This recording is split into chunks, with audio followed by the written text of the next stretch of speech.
Hello, and welcome to the Amongst Romans podcast, your window to everything Italy from an outsider's perspective. Join us each week as we navigate the Italian way of life and all the adventures that come along with it.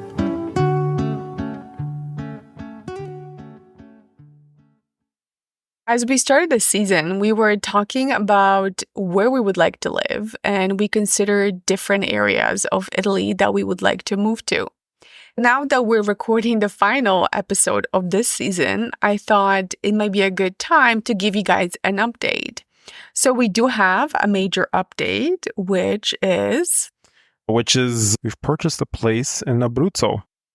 Yeah, so we found a place in a large town called Chieti. It's actually a little further inland in Abruzzo, and it's actually not too far off from the major city in the area, which is Pescara. And there's also the nearby Apennine Mountains, which provides a beautiful backdrop to this mountain town. So yeah, we're pretty excited with this new purchase, and we're looking forward to moving out there. Now, we have probably given you guys some hints when we did talk about Abruzzo. And if you listen to that episode where we were considering Abruzzo versus Puglia, there were some, benefits to both regions. We ended up going with Abruzzo just simply because I think it suits our lifestyle a bit better. We did talk about the type of things that we would like to explore while living in Italy. For many people, that includes living in a small town like we are right now. I think for us, that's not the most ideal. I'm very excited to be moving to Chieti, and we officially get our property in September. We will be doing some renovation work on it, so we hope to move to Abruzzo by end of this year. Next season, expect a lot of updates, a lot of insight into Abruzzo, which we'll be learning and sharing with you as we go along. Now, listeners are probably wondering why we chose Abruzzo and, Chieti in general. We wanted to really be near the coastline and a little further up in southern Italy, considering the vicinity, nearby cities that we have easy access to. I think it was a no-brainer for us. Originally, we were looking at other areas, specifically in the Puglia area. I think this kind of checked off all the boxes for us, being right across from Rome, of course. Our favorite city in Italy, but we wanted to stay in the southern region for many reasons. I think this is a perfect choice for our lifestyle. We did a lot of research, so it's not like we just decided to pick a random town. We did go to Abruzzo. We went to Chieti specifically. Before we went, I did research into the area, into the different towns. So like you mentioned, for us, it was the proximity to the airport, which is about 20 minutes from Chieti. There is a train station, there's a bus station, there's connections to Rome and other parts of Italy. But it's also more centrally located within the Italian peninsula. I think Puglia is a bit further south, a bit more removed, especially from mainland Italy. So I think for us, Chieti makes more sense. I'm also very excited because Chieti is a very old town. So there is a lot of ancient Roman and even pre-Roman developments. And there's a Roman theater, there's some Roman baths. And the town itself is very beautiful. There's a lot of Baroque architecture. And I think there'll be so much for us to explore. But one of the things I'm looking forward to the most is not having to drive everywhere. Where we live, we're pretty car dependent. And coming from Toronto, where we live downtown and we didn't really need our car, this has been a bit of a big adjustment for us, for me in particular, because I don't necessarily like to drive every time we want to go somewhere. So this is a good way to combine, living in Italy, being able to walk to places, to be surrounded by a lot more people. Another thing I'm looking forward to is there is Italian language school in Chieti in the area, which is not something that we have here, which again has been a bit of a challenge for me to learn Italian when I don't really interact with people all the time because I'm working during the day and then you're working. So we can't really do a lot of interaction with other people. So yeah, I think Chieti for us will be a good choice. And I guess we should kind of talk about the whole process of purchasing property here in Italy. It can be quite interesting. You always hear about night people purchasing homes for cheap and coming across issues when they do that. You've heard some nightmare stories about people purchasing homes that aren't built according to regulation or permits missing and such. So we made sure that we did our due diligence before purchasing the property. We had an inspection of the property to get an idea as to what sort of renovations we wanted to get done, approximate cost of the renovations. And we also hired a lawyer that specializes specifically in property purchases. So, we made sure that they checked whether it's to code, all the renovations that were done outside were also done properly. I think we did pretty well. I think buying property in Italy is not as complicated as some people make it out to be. And I'm not sure if that's something that just is my experience. Because when we're looking at buying a property, it just seemed to be very difficult to understand what the process is because everybody has a different story. And again, if you hear those stories of like, oh, I came to this town, I like this property and I bought it. Or I was looking online and I found this town and I love this house and I just bought it online without seeing it. I fell in love with the €1 home and I just bought it. And I don't understand how people are able to do that because here in Italy, things take longer, right? So even with us, between seeing the property and deciding that we were interested in it to actually having a decision from the buyer to say, yeah, I agree to your offer, that took about 2 months. So I don't know how people are able to, see something online and like the next day they have the property. I don't know if it's something that maybe they just portrayed that way or if it's just something that happens and then if you don't do any due diligence you end up with problems. But I don't know, it just seemed a bit more convoluted and complicated than it actually was, for us at least. I think the additional steps we took did delay it a little bit. Many people probably wouldn't have gone to the lengths we did to make sure everything was in order. And of course, we want to avoid having any pitfalls in the future, especially after the purchase, right? You'll find probably with the older homes in many of the cities and towns that records may not exist any longer. Going back to the Second World War, a lot of documentation probably went missing and it's kind of difficult to get hold of it if it even exists, right? So there is that additional work that you have to put in to make sure the property you purchase is up to par. So maybe let's talk about the process, because I think that might be a bit confusing to some people. In Canada, you have an agent that represents you as a buyer. As a seller, you also have an agent. So then when you want to see properties, you'll have your agent arrange those visitations. So your agent, their office will make the appointments, and then you'll go with your agent to see these properties. You find a property you like, your agent creates the offer, you present it to the buyer, and there might be some negotiation, but once they accept, you've agreed on the date. So then you kind of just discuss like what's the closing date. So it's usually like 30 days, 60 or 90 days. That's all done. And then that goes to your lawyer, your real estate lawyer, who then does all the due diligence. They check the deed. They check to make sure there's nothing, no outstanding warrants or any other problems. They make sure that the title is okay. They do all that work for you once the purchase is already made. And then when it comes to the closing date, you go to your lawyer. You deposit the money into the lawyer account, or like your account works with your mortgage company, and everything goes through your lawyer. Your lawyer then deals with making sure that the money goes to the seller, and you don't really have to worry too much about the details of it other than making sure that you have your financing in order and that you're obviously you have enough money for it, your bank agrees to give you the loan, whatever it is. Now, in Italy, things work slightly differently, right? Yeah, there is a good difference between what we're used to in North America and here. The agent always represents the seller. You have to keep that in mind. So they're always looking out for the best interests of the seller. So keep that in mind when you're negotiating, especially price. Speaking of price, we're used to multiple offers occurring when you're interested in a property in Canada, especially in Toronto. But here it's a little different. There's plenty of properties available. They usually sit on the market for a little while, especially older homes that need renovations. Not everybody is able to afford to renovate an older home.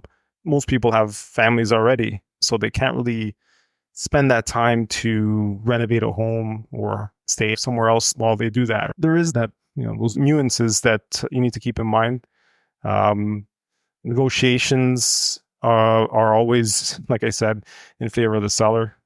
So always keep that in mind when you're putting in an offer. I wouldn't put in an offer too close to their asking. I always go, always consider at least 10, 20, even 30% lower than what they're originally asking, depending on the property. If you find that it's fully renovated, you may not have as much negotiating room. But for homes that might not have updated kitchens and bathrooms and stuff like that, there's a lot more leeway when it comes to putting forward an offer. Yeah, and that process in itself was a bit of a different approach. So like I mentioned, in Canada, you would go through your agent, make an offer. With this, we hired a lawyer, which is the person who did the due diligence before we put in an offer. We didn't want to put in an offer on a property that might have had some issues because, again, that's something that's common here in Italy. And, you don't want to be making an offer and getting excited and then the property turns out to be like a total mess. So we hired a lawyer to do this due diligence. We had another person come in who is a geometra, which is like an architect almost. Yeah, almost like an architect. Right. So then that person came in, also gave us his view on the property. Let's say what he thinks, if there's any structural issues or anything that's worrisome. Then we had a contractor come in too and give us an idea on what the repairs would be. So for context, this is a condominium that we bought and the building itself is from, I think, the late 50s or early 60s. And it hasn't really been updated since that time. So electrical has to be done. The kitchen, bathroom have to be updated. The good thing is in that particular property, they did outside work. So the outside of the building was redone. There's brand new windows, so that in itself is good. So we had an estimate on how much it would cost us to get this apartment up to modern standard. So we were able to factor in what the cost would be, what it has right now, what it doesn't have. And with that, we're able to make an offer that we were comfortable with. And it wasn't even that much of a negotiation. It was just a little bit back and forth. And I think we agreed on the price. So like I mentioned, in Canada, everything would go through the lawyer, like the money and stuff. Here, we had to make the deposit that went directly to the seller, which seemed kind of shady. But we made sure that we asked even the lawyer, and apparently that's how it's done here. Like you give the seller like just the deposit. I wouldn't give them the whole money. That's going to go through a notaio, which is, again, like a different type of lawyer. The lawyer beforehand is not the same notaio lawyer as the one who actually does the finishing of the deal, right? That's a bit of a confusing part for me. But so notaio is the person who then you would deal with to give them the money, and then the money would go through that person to the seller. Yeah, the notaio is a little bit different from the real estate lawyer you're used to in North America, right? They do the same type of due diligence, even though there's, there are some checks they need to carry out during the sale or after the sale. And that's why we had a lawyer that specializes in acquiring or purchasing real estate that would do the additional checks for us. And I think we should also mention that we went with an agency that's in Chieti, and they do speak English and obviously Italian, but they do speak English. So for me, at least, it was a bit easier to understand the process and understand what's happening. So they have been really good. I would say if you're looking at buying a property in Italy, if you don't speak Italian and the people you're looking to buy this property from, they don't speak English, I would say definitely get like a translator or somebody, who you trust with their translation skills, because again, there could be a lot of different nuances between like what they mean versus what you mean and how things progress. So, like I said, for us, it's been a bit of an understanding because the whole process took about 2 months between like, yes, we like it to like, okay, so like, are we going to make this offer? And like, have you accepted it? So it's a bit of a different process than in Canada where you present your offer and they accept it like within the hour, right? Or like 24 hours. It's a bit different here. Yeah, it's definitely a little more slow going in comparison to what we're used to, right? They do take their time. It's as if they're not really in a huge hurry. And then you'll find some people come across some odd scenarios where the property we're purchasing was owned by three siblings, right? And you may find cases where these siblings may not all be in sync. Two of them might want to sell the property, and then there's a third one that's not 100% sure or says no, or there's a lot of things like that that might occur. So that's also something that you want to keep in mind, because a lot of these properties a family will inherit, right? They may sit for a while and they're not in a huge hurry to sell. So it may sit on the market for quite a while. They may not budge on the price because they don't really care if it sells almost, right? And you'll find that's one of the oddities out here. But if you go in with a reasonable offer, most times they're willing to work with you. It's a good point because the property we're buying, like you said, is an inherited property. The parents that lived there, they've passed. And now these three siblings, they don't live in town. They live, I think, I don't know if all of them or some of them live in Rome. They're not really close. And here in Italy, you have to pay tax on like a second property. So I'm pretty sure they want to get rid of this place because it's not something they can use. Thankfully, we were able to negotiate a price that we were happy with. I'm sure they were happy with. And, you know, they've asked for an extension to when they can close because they have to move the stuff. There's not that much stuff left in there, but they do have to move things out. So we said, okay, fine. So then that's why we're not getting the property till September because that's when they're available. So the whole process from that perspective has been great. But like I said, we've bought an apartment. We didn't buy a house. If you're buying a single standalone or even if it's like a semi type of house, I think it's a bit different because, you know, we have learned that not everybody builds houses legally or up to code. So I think in that instance, you might have a bit more of a problem if the house is not built properly or if there are any issues. We've heard of people here, even in town, who bought properties that were maybe built illegally or there were issues. So you don't want to end up in a situation where the property you bought, you're not able to move in, or if you want to do any work, guess what? You can't. And then if you want to sell it, you're going to have a big problem on your hands if you're not able to sell it. So I think we made a conscious decision not to buy a house. We bought a condo, and it's a pretty big condo, and I'm really happy with it. I'm looking forward to it because it's got a lot of light coming in. It's got great location, and it had a really good vibe when we went in to see it. Yeah, it did. I think it was a smart purchase. The size is actually quite a bit larger than what we're used to. You'll find many of the apartments in many of these cities will be a lot larger than what we're used to or the standards that we're used to in North America, right? I think it was like almost 140 square meters, which is over close to 14 to 1500 square feet. So yeah, it's a pretty large apartment, right? And it's basically the whole floor, right? That's ours. So it's, I believe, like a 3-floor condominium, but you won't find huge skyscrapers like we're used to, which is nice. It's nice not to have to take an elevator, 13 levels to get home, right? So yeah. One of the things I liked about this process was being able to see other properties, right? So before we ended up with our property, we ended up seeing, I think, 4 or 5 other apartments of various sizes and conditions. Many of them were historical properties, which, again, coming from Canada, we're not used to these type of properties. So a lot of it was really interesting. I don't know what you felt like, but I thought it was really cool to see what they look like. Some of them are, they have a weird design because they don't have the open concept thinking, especially if it's an older property, if it's over 100 years old, there was no such thing as open plan. So there's a lot of small rooms that sometimes don't make sense to us. There is little, rooms that may have no windows because the property is very deep. So it was very interesting to see all these different properties and kind of decide, well, I might have wanted to have a historic property, but I don't think it really suits my style. Yeah, definitely. It was nice to see some of these older properties, how they were, how they were built and how some of them are maintained. A lot of them are really old. They may look nice from the outside, but really old inside and require a good bit of work, a good bit of renovation.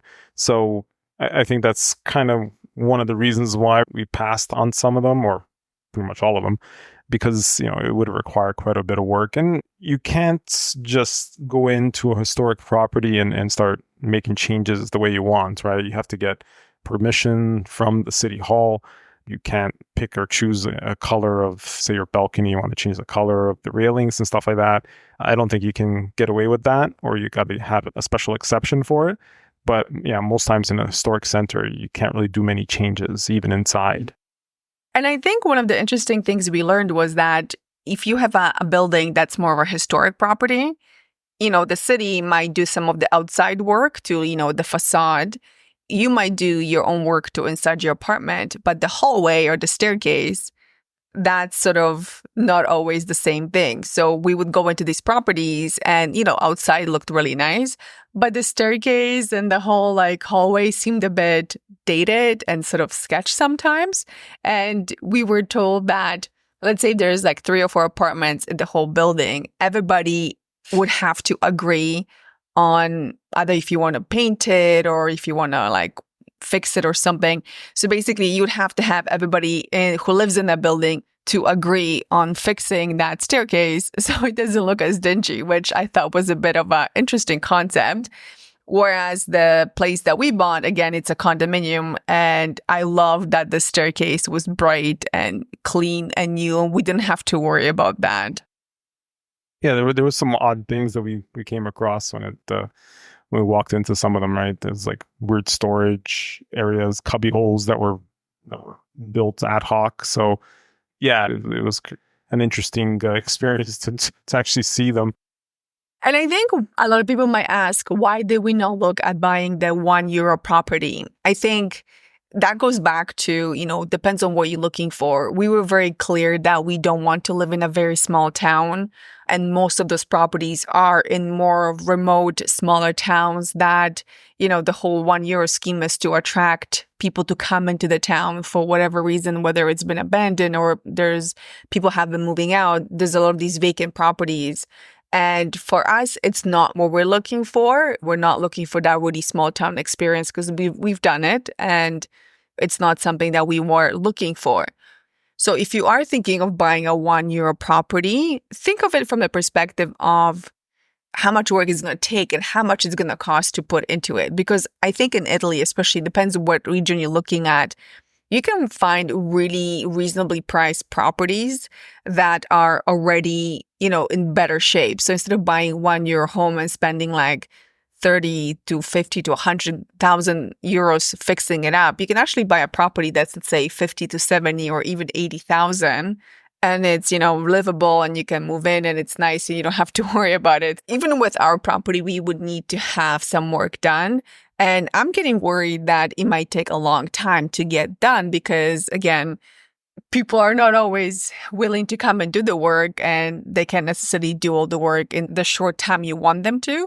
But because we are in a bigger city, I think we are more likely to find somebody who is willing to do the work and do it quicker. And the person that we had come in was recommended by a friend of ours who's also using him to do his work. So I'm feeling more optimistic about this whole process. Yeah, I think the one of the reasons why we kind of chose something that required a little bit of work was the fact that we had that recommendation, right? It's very tough here in Italy to find someone to carry out work renovating your home. So you need to keep that in mind also because depending on where you're looking, especially with some of those €1 home towns, it may be very difficult to find someone to do any of the structural work or any renovations inside, right? And then you're kind of at the mercy of that builder or that person that's carrying out those renovations, right? Because they can almost charge you anything they want because they pretty much have the market cornered at that point. Yeah, and I think that's also important if you don't speak the language or if you're buying in a very remote place that you're more likely to get not necessarily scammed, but taken advantage of, right? Because they know you'll pay and they can dictate how long it takes and what they do because there is less of a choice in workers, right? So again, something to keep in mind. It's not to say that it happens everywhere, but judging by how long it took us to get an electrician in here to hook up some of our stuff, that was a bit of a ridiculous process. I would say going to a very remote town might take you longer. Depends on what you're looking for, what type of property you're looking at, and how much work and how much you're comfortable spending, because that really will limit or expand your choices of the properties and where you want to buy. Now we should also touch on the financing side of things, right? Uh, Many people that are looking to purchase a home and may not have the cash readily available to plunk down, you're going to be looking at trying to get a mortgage here, right? And if you don't have a job here or some sort of income consistently coming in, a bank account, stuff like that, you'll definitely run into problems because it's very difficult to get a hold of a mortgage, especially if you're someone that hasn't been living very long in Italy. So banks aren't readily, will readily hand over, 80, 90, 100,000 euros to you. And if they do, it's probably not a favorable interest rate. So that's definitely something you want to make sure you have in order before even looking at homes. How you want to finance this purchase, because a lot of the people that do that €1 home will actually have funds available, earmarked for any renovations afterwards. Trying to buy a property with cash is going to give you more negotiating power as well, because again, it takes a long time to get a mortgage. Unless you're buying in a place which is really in high demand, they might be okay waiting. But at the same time, if two people come in and one says, well, I have to wait for a mortgage, the other person says, well, I have cash, I can give you this much, they might take the offer. So we had a friend of ours here in town who's trying to sell his property, and the person who wanted to buy had to wait for a mortgage approval. And that took a very long time. And in the end, he didn't end up getting the mortgage, so the sale fell through. So again, if you're looking at buying a property and not as an expensive one, you might just be able to buy it with your savings. So you don't really have to go for mortgage, which will give you a lot more negotiating power.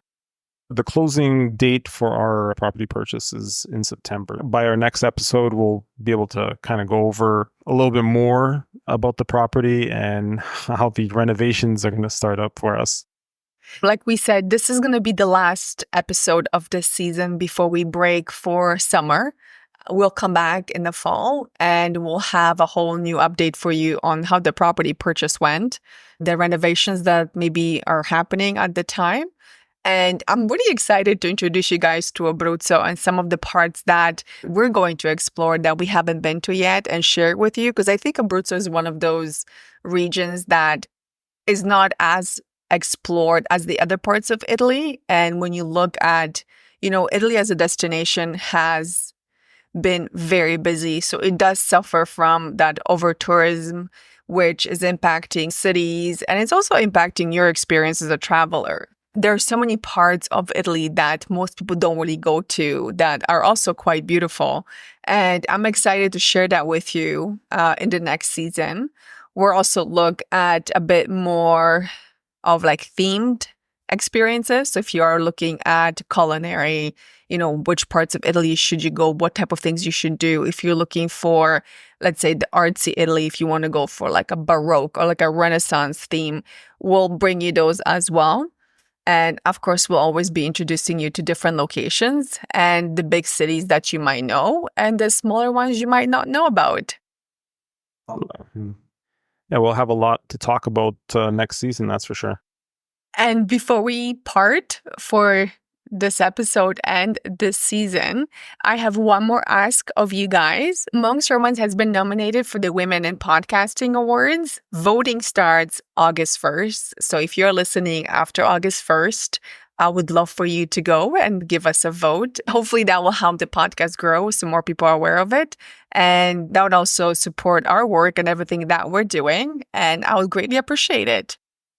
That's awesome news. So hopefully our listeners go out and vote. So thank you again for your support and your votes. And have yourself a great summer. And we'll see you again in September. Thanks for tuning in. And this brings us to the end of this episode. Thank you so much for listening. We hope you enjoyed it. Don't forget to like, subscribe, and review on whatever you're listening right now. We'll be back next week, so stay tuned.